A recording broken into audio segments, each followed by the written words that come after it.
Bonfire.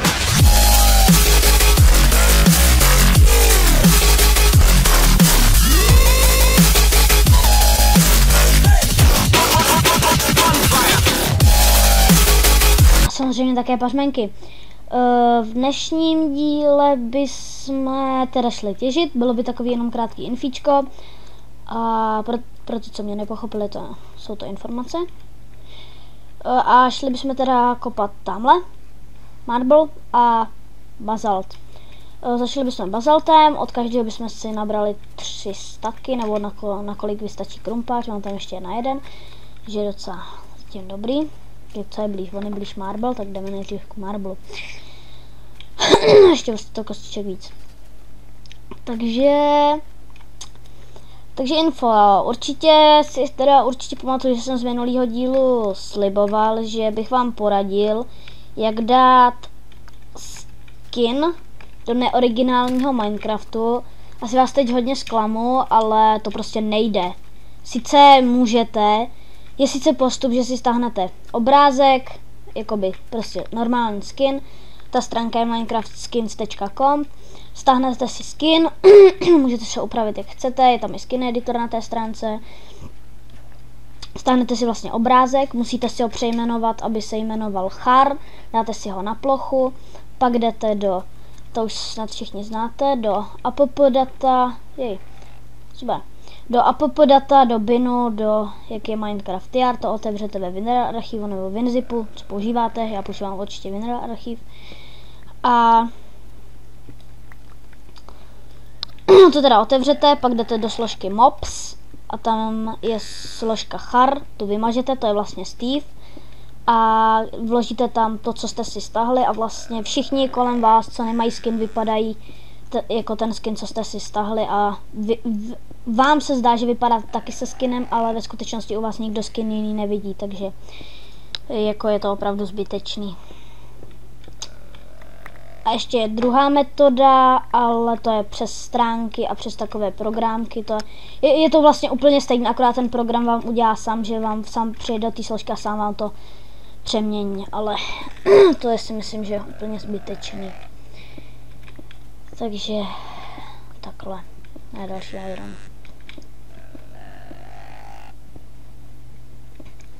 Takže jestli jsem chtěl nějaký další informace, no nevím, ale jestli by byl někdo ochoten, jestli by mi udělal nějaké, jestli bych teda, no uvidíme, když tak bych vás tady takhle požádal, jestli kdo by byl ochotný, jestli by mi někdo udělal intro. Jako ne, že by mi nestačilo to, co mám nádherný, který mi udělal kamarád, ale ono je takový blbý, že ono tam pak vlastně není ten zbytek, že ono je tam vlastně, to uvidíte, až to dotočím. To je prostě, že tam není vidět epizoda nic, takže není tam vidět YouTube channel a takhle. Já bych ho teda požádal, jestli by mi to ještě opravil, ale když tak teda, kdo by byl teda ochoten, tak já bych určitě zájem měl.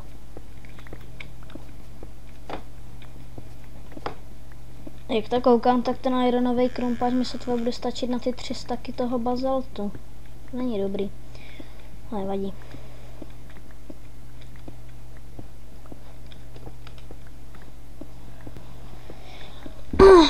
Ale každopádně teďka tohle to bude mít, tak počítám až z 30 díly, protože budu dělat opravdu tak maximálně půlhodinový, tenhle bude krátký, tak max 15 minut.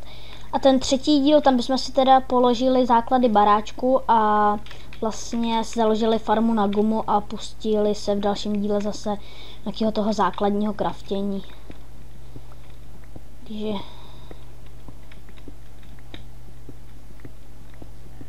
tady dokopu tohle. Takhle, tak. Vypadá to ve finální verzi, to co chci, vlastně to vypadá ve finální verzi to vypadá takhle, Marble Break. Mně se to docela líbí, opravdu, když to zkombinujete s tím bazaltem, mně to přijde úplně nádherný, ale jestli jste, no to radši nic. Tak. Tak, hop. Jsem si říkal, že bych ještě teda v tomhle díle vlastně nabral písek na to, že co dál, nějaký téma. Že ten skin vlastně nejde, když nemáte originální Minecraft. Teda jste slyšeli o takové stránce, že prostě, že když vám na to 20 lidí klikne, že dostanete jako Minecraft gift code, to je taky úplná kravina. Vlastně ta stránka chce jenom vlastně kliky na tu linky, protože pak je taková nějaká soutěž, že prostě jako na tahle stránka se do té soutěže zaregistrovala, že v tom jde vlastně o to, že kolik jako lidí na to klikne a prostě, že vás k tomu jako využili, že tam dali, že je to free Minecraft gift code a prostě, že abyste to poslali co nejvíc kamarádům a takhle to furt získávají. Že to taky nic, prostě ten Minecraft gift code nezískáte, když nemáte originální Minecraft, takhle to řeknu jednoduše, stručně a končím. A ještě nějaký důležitý téma, si tohle se teda točím z verze Minecraftu 1.2.5, nejnovější 1.3.2. Jestli teda koukali na releasy, nebo jestli jste dokonce hráli nějaký snapshot 1.4, tak já jsem koukal, že ta prej bude úplně úžasná, že bych teda řekl nějaký novinky, i když jich moc neznám, tak úplně jsem slyšel, že úplně epická novinka bude, tam budou čarodejnice, budou prej po vás házet elixíry z jeden, bude nový boss v Netheru, jmenuje se to nějak Witcher, je to jakoby jakovej, no, koslec přímo ne, ale tělo to má podobně jako Blaze, vlastně je to černý a tělo to má vlastně černý, 3 hlavy, hlavu asi jako Enderman a ono to prostě něco střílí, teď přesně nevím co, jmenuje se to Witcher a prostě je to nový boss v Netheru a jako já jsem koukal na něco a jako vypadá jako docela dobře vypadá, ale hlavně je dost silný. Počkej, já vůbec těžím hlínu, že písek na sklo.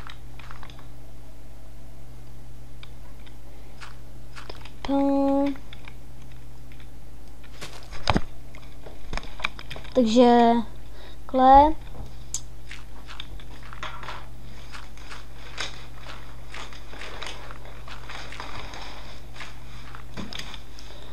Ano, asi to slyšíte, bratr samozřejmě ruší, že v neděli večer si dělá školu, jak jinak. Ach jo.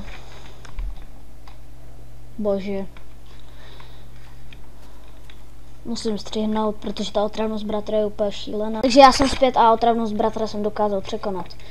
Byl to sice opravdu úporný boj, ale nakonec jsem zvítězil. Ale tak. Kolik mám toho písku?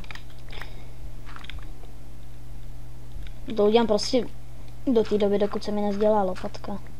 Ne, zase voda, mi jsem stekla, jsem nechtěl.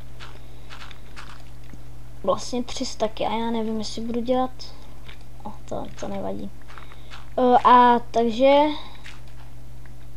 nevím teda, v čem tenhle díl budu editovat. Jestli v Camtasia, ale tam je to špatný, protože se mi tam udělá takový hnusný okno. A zbytek je černý, takže, ale zase je to v HDčku. A nebo bych to udělal přes Movie Maker, že je to na celý, ale je to asi jenom 300 něco, to je úplně strašná kvalita, to jako se mi nechce.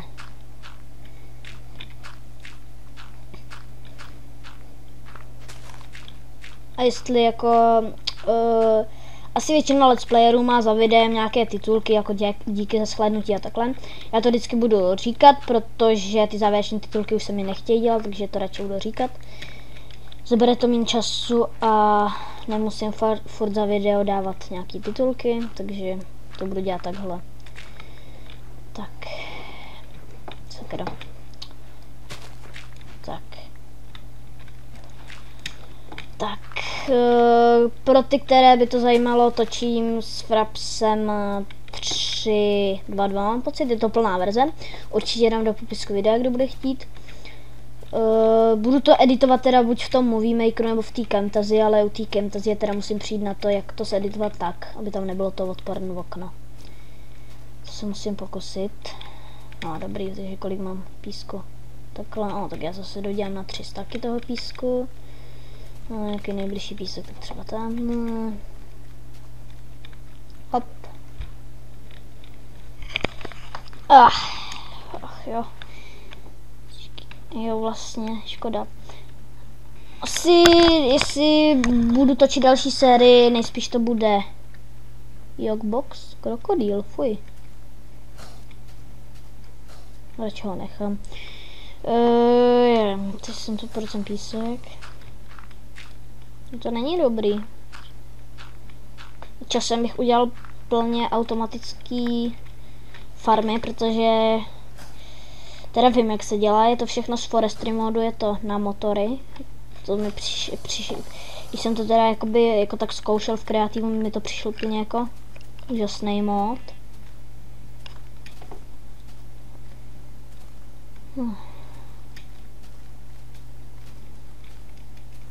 Hlavně já taky mám rozehraný Word na Jogboxu a prostě mně se strašně líbí ty vesničani, prostě, že jsou tak rozvinutý, že jim vlastně dáte suroviny a oni si vlastně rozvíjí tu svoji vesničku, to je úplně úžasný. Tohle být v normálním Minecraftu, to by opravdu nebylo špatné, kdyby takovýhle vesničani byli v normálním Minecraftu. A tam ještě nová měna, třeba ten dinár nebo něco. Tak, zase dám do čistky, tak, je písek, hlína, sugarcane, tak. Tak, teď si vezmu teda, kde pak to je? Jej, já už nemám, dobré, ještě mám. Ještě bych měl mít tady přejedany.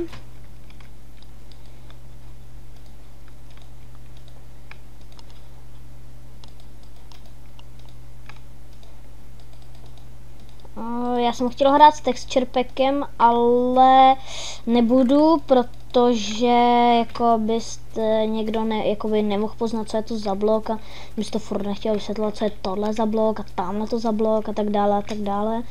Mně osobně je to jakoby realistický texture pack, mně se osobně líbil, dokonce kulatý slunce, ale tak byly tam teda bloky, které jsem nepoznal, no tak jako bych s tím radši nehrál. Já hraju s tímhle Fightfulem, jakoby to je normální defaultní, jo. Akorát zrealističtěnej, že prostě že v podstatě je to úplně to samé, ale prostě to všechno vypadá vlastně líp, jakoby všechno jakoby v lepší grafice, když tak řeknu. Tak.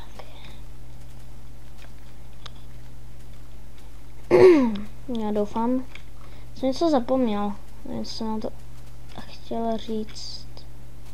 Já si nespomenu, já jsem na tohle, dobrý, jsem na tohle hrozný blbec, já prostě se to nevzpomenu. Ježiši, co mi plavat nechci. Já tu mám víc waypointů, jak ježiši. Ale tak to je jedno, tak pak až tam třeba rozkutám tu jeskyni, tak pak ten waypoint zruším.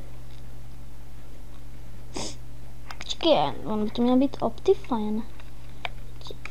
Nevím, čím se dělá, jestli to bylo Alt. Jak to bylo ten Optifine? Alt ne. Style ne. Shift ne. Tab ne. Ne. Na to asi teď nepřijdu. No. Tohle asi budu kopat trochu díl. Já musím najít nějaký ty rubíny aspoň. Na tu pilu ručně. Můžu dělat hezký barák. Tak.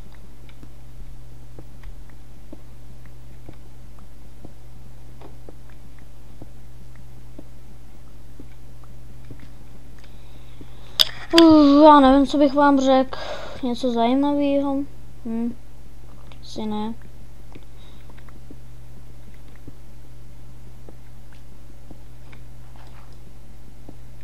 Jo, tohle to, ale tak to už si myslím, že všichni víte, je to jakoby, je to sice pozdní, ale tak aspoň něco, že jako teď, jako fakt nevím co kecat, takže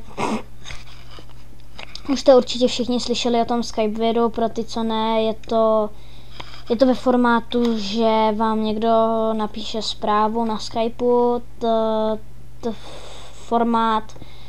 formát toho té zprávy je hej, to je tvůj nový profilový obrázek, otázka pod tím je link teda, no a prostě ten na to, když kliknete, tak teď nevím, jestli automaticky, nebo tam ještě musíte na něco kliknout, se vám stáhne do počítače trojský kůň. Takže takový s tím mám zkušenosti, co ještě něco, jo, když na to kliknete, tak to začnete automaticky posílat všem přátelům na Skypeu, ale nevíte o tom, což je asi to nejhorší, že nevíte o tom, že jim to pošlete a ani se vám to nezobrazí, ale jim jo. Takže to je úplně teda nejhorší. A vlastně, když ty přátelé neví vůbec, co to je, otevřou to, tam něco stáhnou, já nevím, jestli to automaticky má špatný antivir, třeba Avast, nebo prostě ho mají, ne, že je Avast špatný, ale prostě, že mají třeba Avast Vyplay, jsem chtěl říct, jo, ale cokoliv, můžou mít vyplý AVGčko, Vyplay Avast, nějaký poškozený Avast, nějakou free verzi, nějakou slabou, cokoliv, tak ten trojský kůň jsem slyšel, že prý smaže celý Windows a to už je teda dost hrozný. Že teda, jestli teda nemáte cracklý Windows, nebo nelegálně stáhnutý. Když máte ilegální, tak byste ho museli buď znova nainstalovat, i když teda jsem slyšel o tom, že to prej zablokuje nějakou opětovnou instalaci toho Windowsu, což si myslím, že je úplná kravina.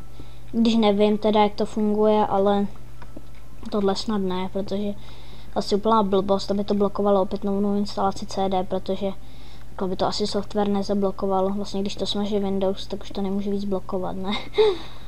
To je vlastně všechno, co tím může smazat vlastně. Bez operačního systému. Tak to by byl ten Skype vir, ještě něco, asi ne. Tak takhle.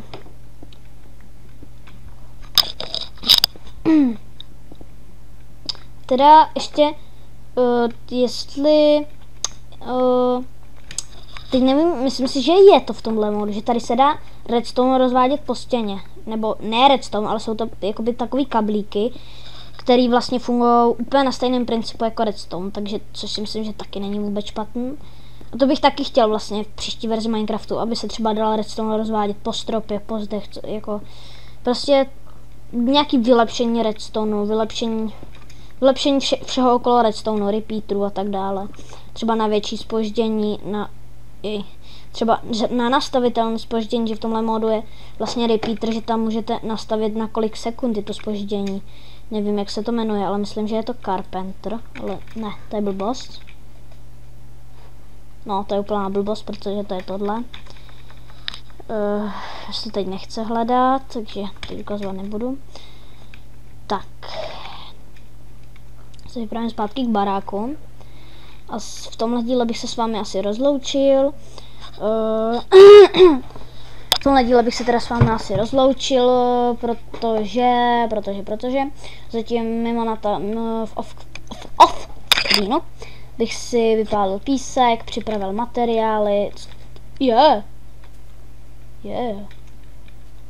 Teda pokusil se najít rubíny nebo něco takového, prostě úplně cokoliv. Buď rubíny, safíry nebo teda emeraldy, samozřejmě diamanty, ale tak to asi bagra bych teď našel, takže tady je ropy. Jak já skočím do ropy a jde z toho normálně modrý bublinky. Ach jo, to je trošku nedomyšlený.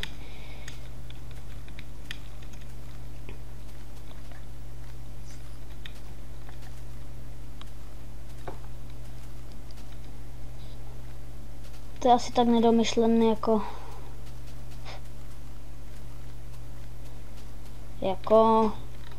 nic mi nenapadá žádný příklad, jako záchod bez splachování třeba. Když ono vlastně to je, no. Ale tak aspoň je to přenosný. Ale tak teď hraju Minecraft a jako nebudu to rozebírat, jak se staví záchody, jak se přenášejí ty výrobky, co udělá člověk v tom, takže opravdu to rozebírat nebudu. Radši bych rozebíral Minecraft, jenomže teď nevím co rozebírat přímo. Tak, jsem zpátky v baráku, takže já vám děkuji za shlédnutí, prosím like a odběr na můj channel, pokud se vám video líbilo samozřejmě. Jestli ne, dejte mi dislikey, pokud ano, samozřejmě lajky, ať vím, jak na tom jsem, jestli mám nebo nemám natáčet.